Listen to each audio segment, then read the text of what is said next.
Handa ka bang magsakripisyo para sa kanila? Opo. I will do my very best. Kinaumagahan sa bahay ni Kuya si Sheena na kwento kay Yen tungkol sa kanyang dance group. Naalala ko tuloy, yung dance group ko, iba puro boys. Ganitong-ganito ako nung una. Hindi ako nagsasalita. Sobrang mahihain. Kasi ikaw lang yung babae? Dalawa kami, 13, 14, tapos lahat sila 20 above. Tapos may 30s na rin yung iba.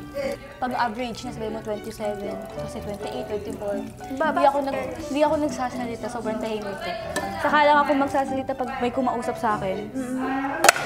Natandaan ko lang. Tapos ngayon sobrang close na lahat na.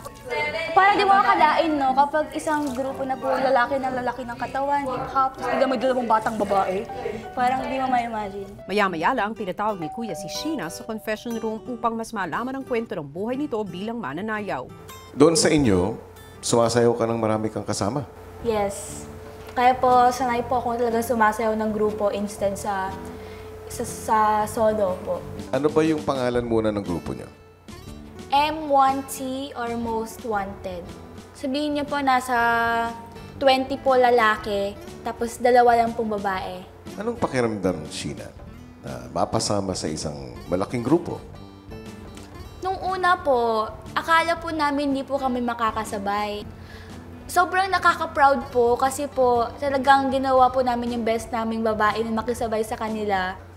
Tadhana po talaga na maging member po kami doon kasi po talagang nag-click. Kasi nga po the fact na mahihain po ako, sila po yung nag-push sa akin. Nahasa po yung kumbaga pagiging sociable ko po dahil po sa kanila. Tapos pangalawa po, yun nga po, wala po akong father.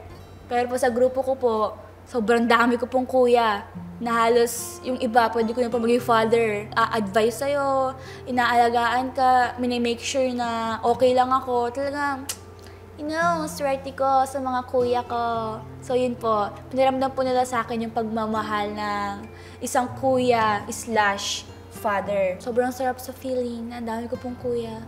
Family na po talaga ang turingan namin. So for me, sobrang importante po yun and I can't imagine na magwawatak yung grupo namin. Ano ba mga kailangan ng isang dance group o kapangailangan nyo? Shoes, kasi po, paa po. Ito yung buhay ng dancer, yung paa. Kaya dapat maganda yung shoes para maganda yung performance, tapos maganda yung pagkasayaw, tapos comfortable po. So, hindi naman po lahat is may white shoes. Yung iba, parang sa isa ko pong kuya, yung sapatos po niya may butas na dito sa gilid. Sheena, Po. narinig ko ang kwento mo. Mukhang malaki ang naitulong sa'yo ng iyong dance group. Sobra po. Gusto mo bang tulungan din sila? Opo, kuya. Handa ka bang magsakripisyo para sa kanila? Opo. I will do my very best. Kung ganon, Sheena, meron akong ipapagawa sa'yo.